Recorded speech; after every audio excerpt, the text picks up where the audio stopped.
tumbler. I used to tattoo tumblers and stuff. And you're like, man, and I wrote a story for people who don't know. You mean Oh, like wow. You still got that. I still got that. I'll For be those of you that are damned. watching this, Mitch made this for me years and years ago, and it says "Tattooing by Mitch" on it. And there's a dragon. There's a dragon on the one side. Yeah, you got to hold it back a little bit. Kind of hold it still, yeah. Tiger. So there's a tiger on one side. Yeah. And on the other side, like I said, it says "Tattooing by Mitch." And these are some of the things I was into. I was into art like that. There's a lot of stuff in my house that's prison art. I have tumblers. I have a few different tumblers, that I saw people, like you. I'd see you go to Chow and you'd have a nice tumbler. And I'd be like, wow, man, did you do that? And you were like, yeah.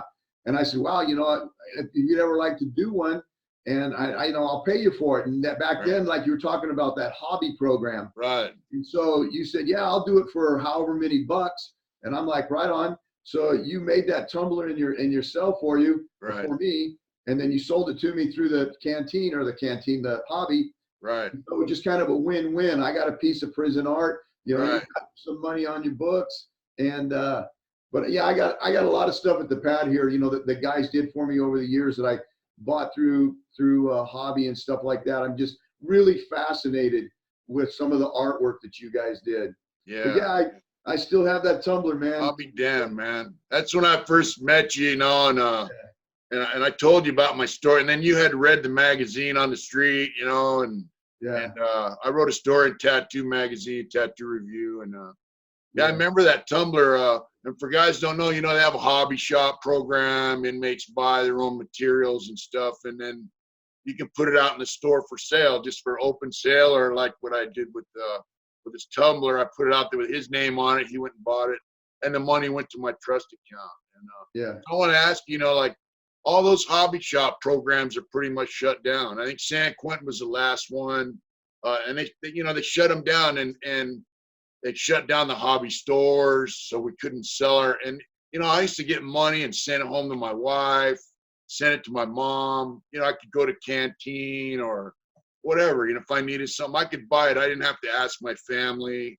And I had a little sense of pride because I also did woodworking, a hobby. I had woodworking tools. I had my own router, my own sander. I had all that stuff. So it gave me a feeling of ownership and pride, and accomplishment.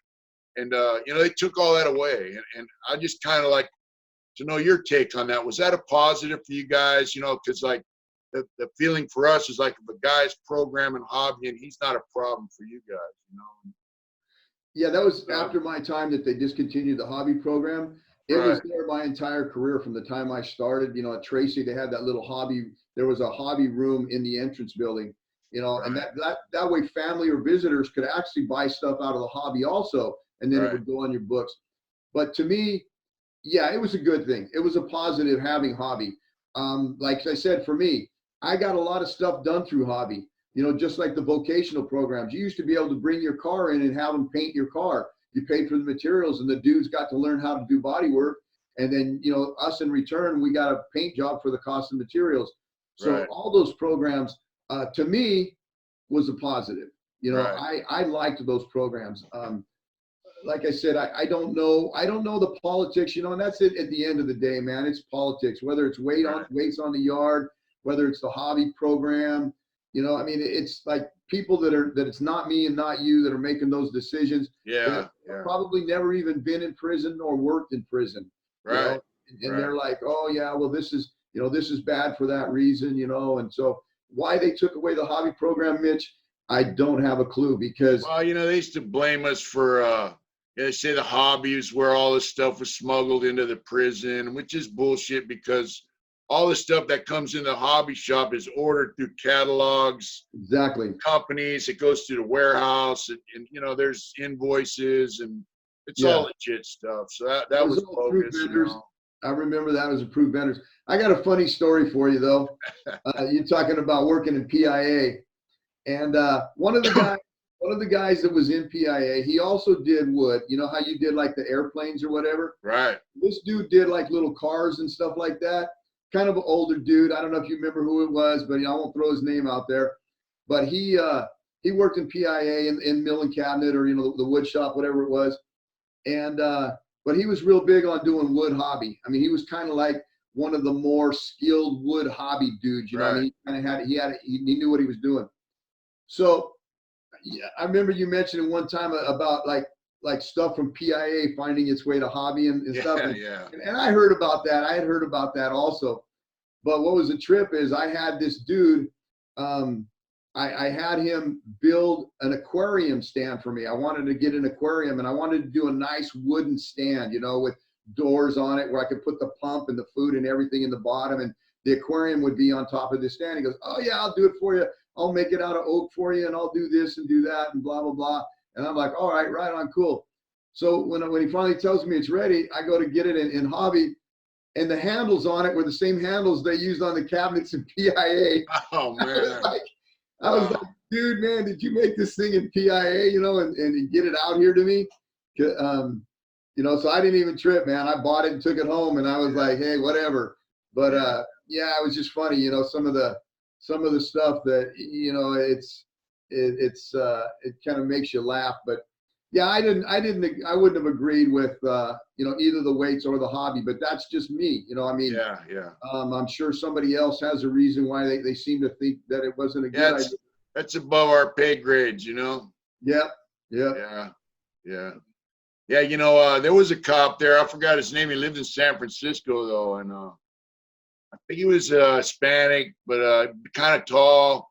And he came down there and had some dude this guy built a whole set of kitchen cabinets for this guy, and he bought them through hobby. The inmate bought all the lumber, the plywood, everything, built them.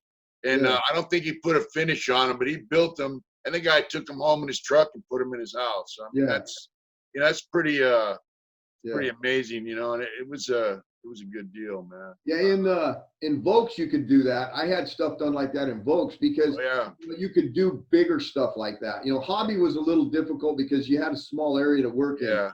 But that guy did it in the hobby though. One guy did it. I remember. Man. Yeah, that's the trip. Yeah, like when I was in milling cabinet, staff would have cabinets built and all that stuff. They'd bring in all the material, and some of them staff, a guy might find a jar of coffee and a carton of cigarettes in his work area or something, and be kind of unsaid deal. But it was a good deal. It was a good program. I liked it. One of those guys brought in a horse trailer, and he bought. It was all rotted out, and some guy welded in a whole new bottom of the horse trailer. Then they shot it over to the auto body shop, and they painted his truck and his horse trailer to match. And I think Jeff Elkins did that. He was an amazing body work guy. Yeah, Big Jeff. Yeah, I've been. He doesn't live too far from me. I've been in touch with Jeff. Yeah, he was an awesome body work guy. Yeah, I got some. Jeff made me. Remember when Jeff used to make those ceramic beer stein looking things? Yeah. He made one of those for me. Yeah. And I put him out there, but at one time, man, he was just terrible with drugs. He had a bad drug habit, and he was just amazing with ceramics and everything. And I ran into him years later, man, at San Quentin. He was level 2, and the guy was going to church and everything, man. And then I saw him go home, and he was just, that's a prime example of what prison does for guys, man, if they let it. The guy's a phenomenal human being. He's out there. I think he's a preacher, and he's got a wife, and he's just living, man. And How I hooked up with him was, or re-hooked up with him. A buddy of mine that I grew up with here, he ended up doing federal time, and it's like a lot of them dudes. There's guys that get into the Lord when they're in prison, and then guys that hide behind the Bible. And this dude got into the Lord, and he got out, and he actually became a preacher. Right. To this day, he's a preacher. Well, anyway, he met Jeff somewhere, and Jeff had told him, he goes, I was out at Tracy such and such. And he goes, "Oh, really?" And he goes, "Hey, do you know this guy?" He goes, "Oh, yeah, I remember him." And it's like, wow. And so I told dude, "Well, man, shoot me his number, man. I'll give Jeff a phone call." So, yeah, I got his number, and we kicked it. And like I say, not everybody, I didn't go to work every day to try to make your time worse. You know, the loss of your freedom was your sentence, Right. not me dogging you out every day. You Right. know, and that's what some people don't understand. They think that, like, okay, your sentence is your loss of freedom, and I'm going to make you miserable every day. Right. Nah, man. You know what? The fact that I go home every day, I get to pet a dog, I get to drive a car or a motorcycle, you know, and I get to go to Pizza Hut or something, you know, whatever, and Right. go get me a pizza, you know, that's what you gave up, not that plus me making your life miserable. Right. And so that's why I just treated people like, hey man, I'm just here, you know, do my thing and you do your thing. And Yeah, there were quite a few staff I ran into over the years that had that same attitude, you know, like they just doing their 8 and they want to get the job done and go home every night. And those are the guys that, you know, guys in prison respected them. They didn't harass them, didn't fuck with them. You know, I mean, we're always trying to get over and come up, you know, get a tattoo gun, get some ink, get some food, whatever. Guys, you know, other stuff. But you know, guys like you and have that mentality, man. There's mutual respect there, man. And I think they did their time and their career there and retired. A lot of them, you know, they had a pretty easy time working there. I mean, It's like me. I've been retired 13 years now. You know, and they say the average lifespan is like 5 years after you retire, you die. You know, because you know they didn't have a life or whatever. And it's like me. You know, I mean, I retired at 50. That was my minimum age.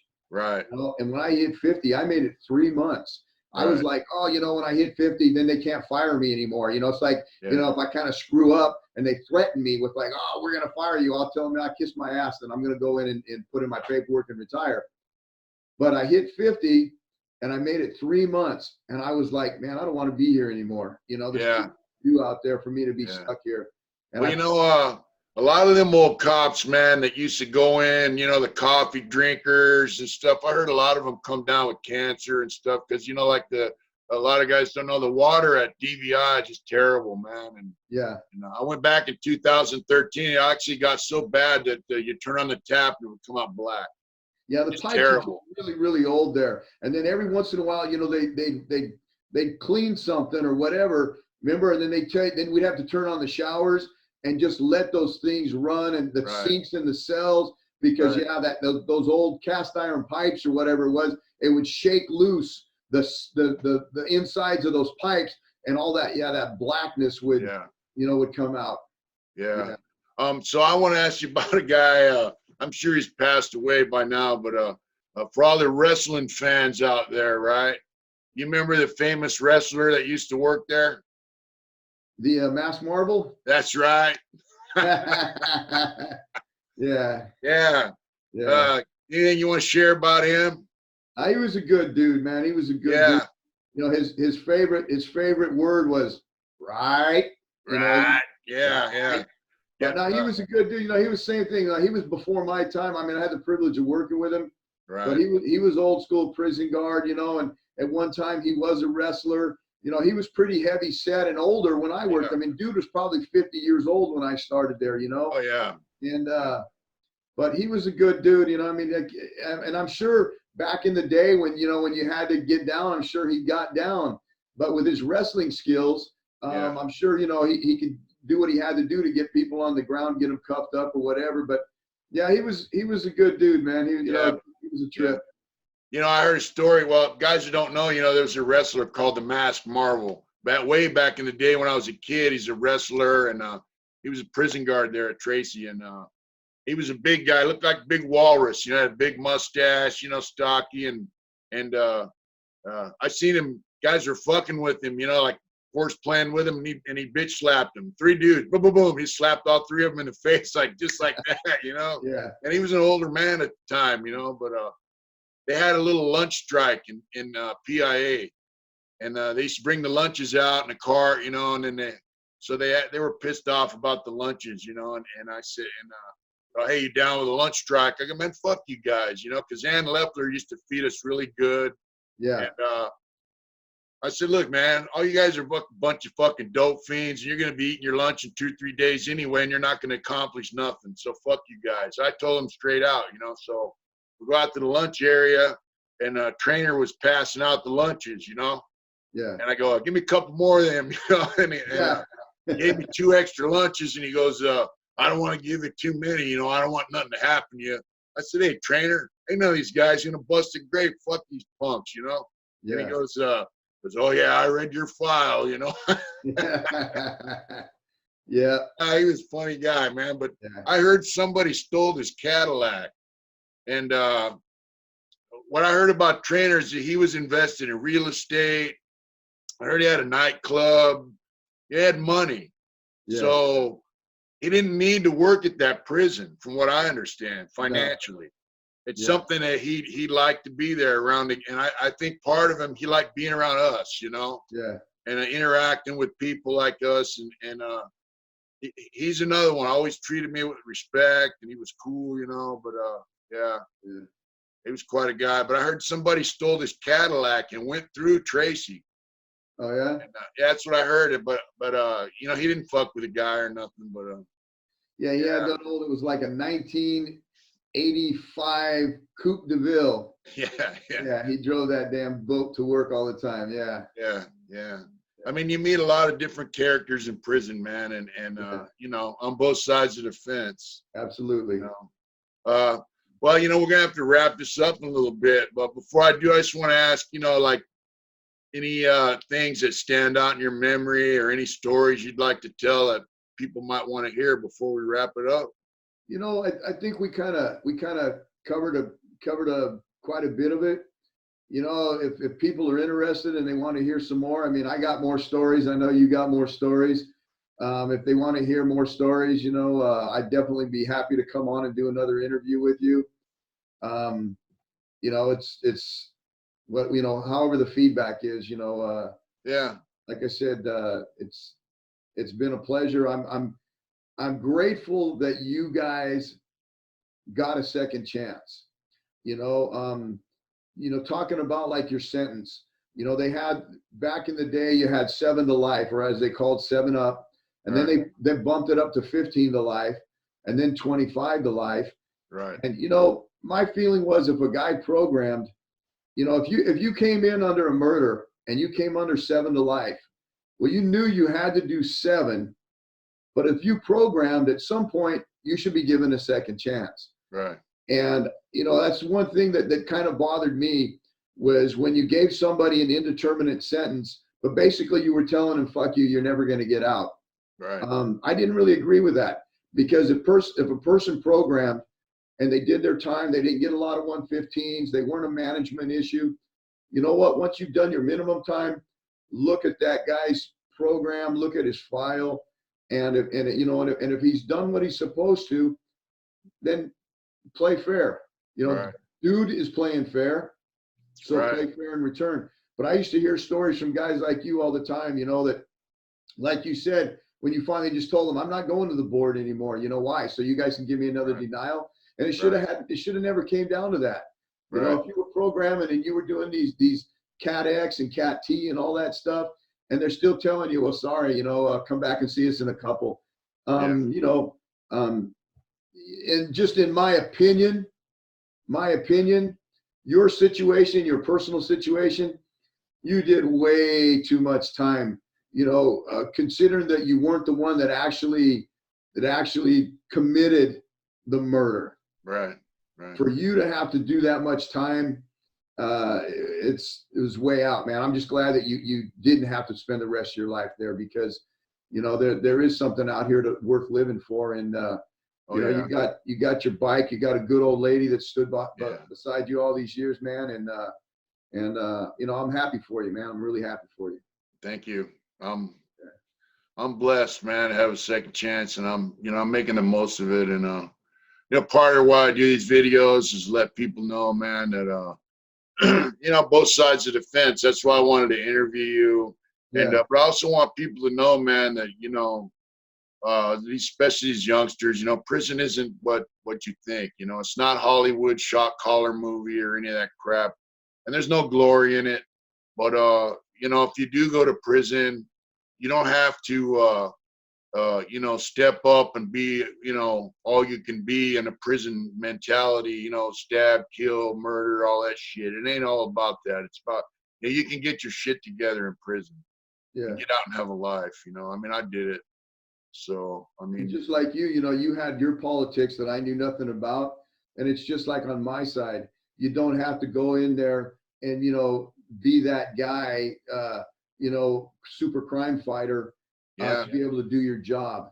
You know, I did my job. I did everything that was expected of me every day. I was well respected by both staff and the convicts. And it's because I did my job. Like in your case, if I was working the afternoon shift and the mail got dropped off, well, I'm supposed to get off my butt and sort that mail and get you your mail. right, If I don't get off my butt and get you your mail, you're like, hey, so what's up? You know, where's my mail? You right, know, oh, I'll get to it when I get to it. Well, you're just sitting at that desk. Why don't you, you know, get the mail and get it over with? And that's the way right. I was. I was proactive no matter where I worked. I wanted to get the work done. And I think that's where a lot of the respect came from. You know, like you know, the ones that sat on their ass all day, and you knew the ones that did Oh, their yeah, job. Like I said, I yeah, think that's where the respect came from with me. You know, is they always said, you know, give them what they have coming, and they'll respect you. You know, yeah. don't you don't have to give them anything extra, but give them what they have coming. Don't not give them what they have coming. Give them Right. And what. the staff that gave us what we had coming, Yeah, that's all I wanted was what I had coming. yeah, Uh, you know, don't take what I got coming and don't give me a bunch of shit, you know, like you say, don't be a crime fighter, you know. right, Where'd you get that extra pair of socks? You know, I mean, that guys took to the next level, you know. But yeah, and yeah, those are the staff that got treated with respect, you know. yeah, I remember when I was in Vacaville, I worked in the back dock of the kitchen. I was young then, you know, and we used to dump slop there. It was a little different setup. And yeah, they had like, you know, 50, 60 big steel trash cans full of slop. We'd throw them in a truck, wash the cans, wash the dock, you know. And yeah. We did it that was at just, Tracy too. yeah, well, there was this cop there, man. He was an asshole. Nobody liked him, you know, and he was a little short, fat guy, you know, and he was, you know, Lindstrom. And everyone talked shit about this dude. They hated him, you know, and they put him on the back dock, the kitchen, you know, and he'd say, I'd do this, do that. And I said, yeah, I'll do that, you know, Yeah, and I'd be eating, you know, and I'd say, yeah, I'll get to that, you know, when I'm yeah, done eating. yeah, And I'd take care of business, you know, do my job. So anyway, I went back to that prison like 20 years later for a short time. And I yeah, went up to medical, you know, and there he was. And I said, you know, by now, man, I got a gray beard and shit. He's an old man too, you know. And yeah, I ain't seen this dude in 20 years. I go, man, last time I saw you, you were working on the back dock. And the guy looked at me. He goes, man, there was another cop standing there, you know, and he goes, man, Smiley. He goes, he told the cop, man, it's the best worker I ever had, ever, you know. yeah. You know, that guy remembered that, you know, and I only worked for him for like a month, you know. Yeah, because there were guys, you know, guys that did their job. I mean, you know, that's the thing. That's all we asked.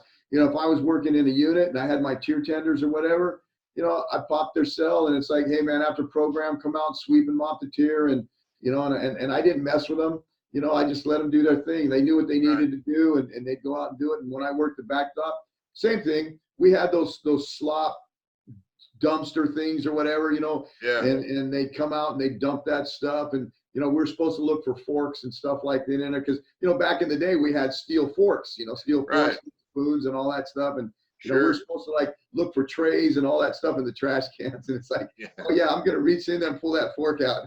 yeah, yeah, But, yeah, I got a real quick story for you about talking about respect, you know, is when I worked on the back dock, I used to have my own personal beanie because on the wintertime it'd be really cold out yeah, there. And so I had my own personal beanie and I kept it in the desk drawer. We had a little desk out on the back dock in Tracy. And like I say, in the wintertime in the day shift, you know, if it's 30, 40 degrees outside, I'm out on that back dock and I got my jacket on, but I'm freezing anyway.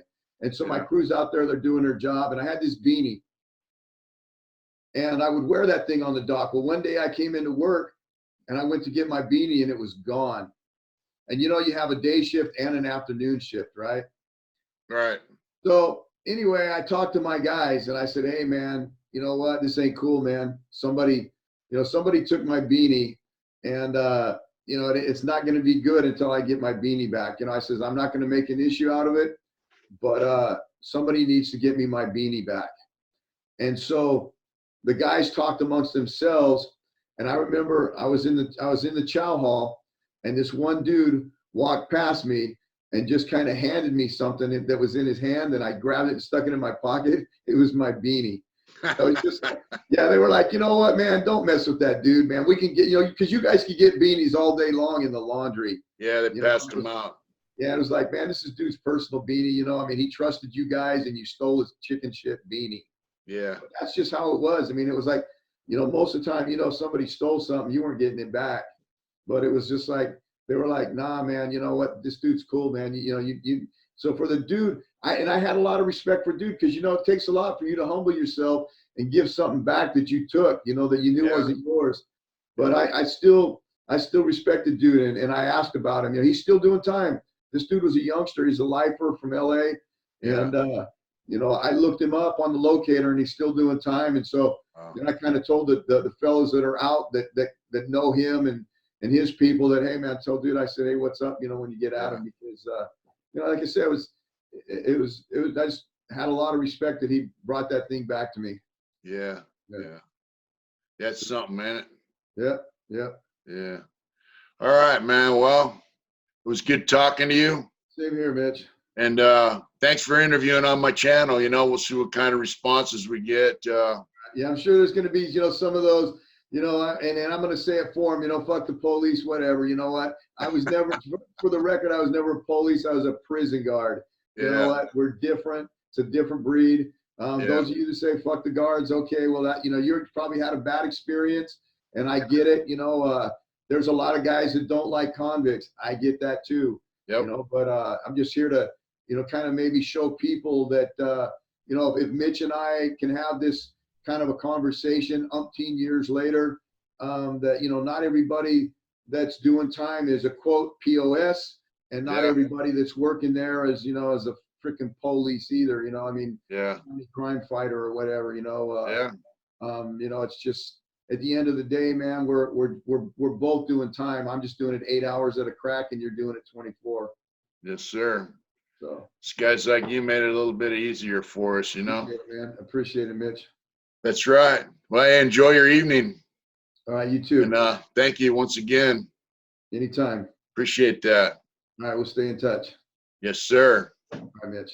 So, hey, thank you.